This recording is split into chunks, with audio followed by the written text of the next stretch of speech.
విదేశాల్లో చదవాలనుకుంటున్నారా? అయితే విదేశ్ కన్సల్టెంట్స్ ని సంప్రదించండి. ఇలాంటి పరిస్థితుల్లో విద్యా వ్యవస్థను చక్కదిద్దే అత్యంత కఠినమైన బాధ్యతను మంత్రి నారా లోకేష్ గారు తన భుజస్కంధాల మీద వేసుకున్నారు. నేటి బాలలే రేపటి పౌరులనే భావనతో విద్యా వ్యవస్థను ప్రక్షాళన చేయడం మొదలుపెట్టారు.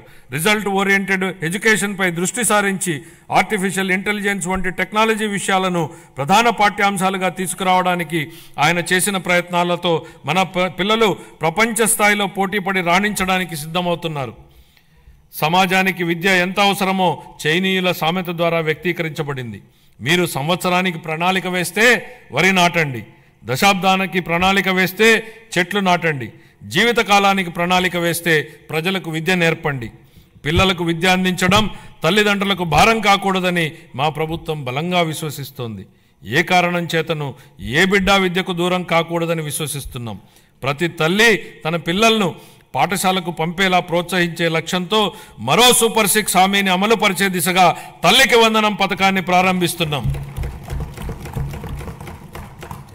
25-26 విద్యా సంవత్సరం నుంచి ఈ పథకం కింద 15,000 రూపాయల ఆర్థిక సహాయాన్ని అందించుతున్నాం. చదువుకునే ప్రతి విద్యార్థి తల్లికి ఈ పథకాన్ని అందించడానికి కేటాయింపులు జరుపుతున్నాం. ఈ పథకం ప్రభుత్వ మరియు ప్రైవేటు పాఠశాలలో 1 నుండి 12వ తరగతి వరకు చదువుతున్న పిల్లలకు వర్తిస్తుంది. అదేవిధంగా సర్వేపల్లి రాధాకృష్ణ విద్యామిత్ర పథకం ద్వారా 35.69 లక్షల మంది విద్యార్థులకు ఉచితంగా పుస్తకాలు, యూనిఫామ్లు, డొక్కా సీతమ్మ మధ్యాహ్న బడి భోజనం పథకం ద్వారా విద్యార్థులకు పౌష్టికాహారాన్ని అందిస్తున్నాం.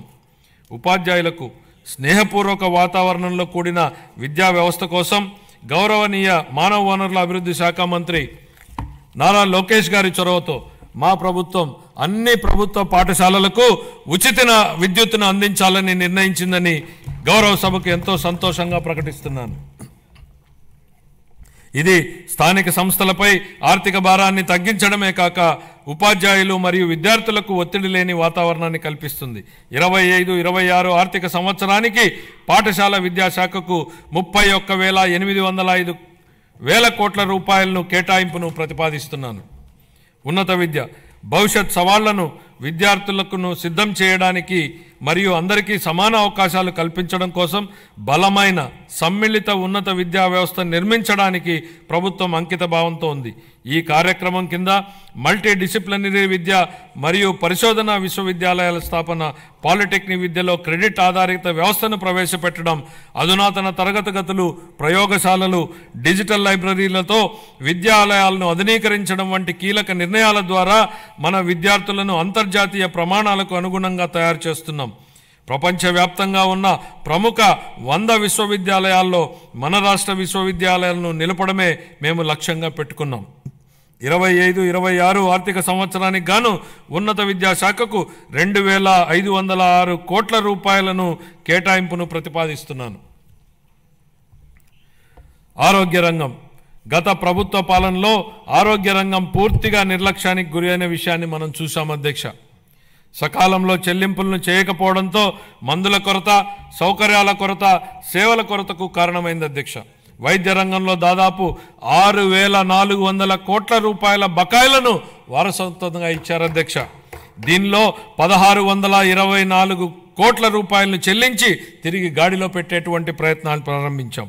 నిర్లక్ష్యానికి గురైన వైద్యారోగ్య రంగాన్ని గాడిలో పెట్టడమే కాకుండా ఈ శాఖకు సంబంధించి ప్రజారోగ్యానికి సంబంధించి మేనిఫెస్టోలో ఇచ్చిన హామీలను అమలు చేస్తున్నాం. దీనిలో భాగంగా ఇప్పటికే ఉన్న ఎన్టీఆర్ వైద్య సేవ పథకానికి తోడుగా ప్రతి కుటుంబానికి నాణ్యమైన వైద్య సేవలు అందించేందుకు పేద మధ్యతరగతి ప్రజలకు ఆసుపత్రులకు వెళ్లిన వెంటనే ఎటువంటి ఇబ్బంది లేకుండా కార్పొరేట్ వైద్యం అందేలా పథకాన్ని రూపొందించాం. దీనిలో భాగంగా ప్రతి కుటుంబానికి 25 లక్షల రూపాయల ఆరోగ్య బీమా పథకాన్ని అందుబాటులోకి తీసుకొచ్చేందుకు మా ప్రభుత్వం ప్రణాళికలు చేపట్టింది. ఈ ఏడాదిలోనే ఈ పథకాన్ని అమల్లోకి తేనున్నాం. దీంతో పాటు ఆసుపత్రుల్లో మందుల సరఫరా, మెరుగైన వైద్య సేవలు, పారిశుద్ధ్యం వంటివి ఇప్పటికే చేపడుతున్నాం అధ్యక్ష.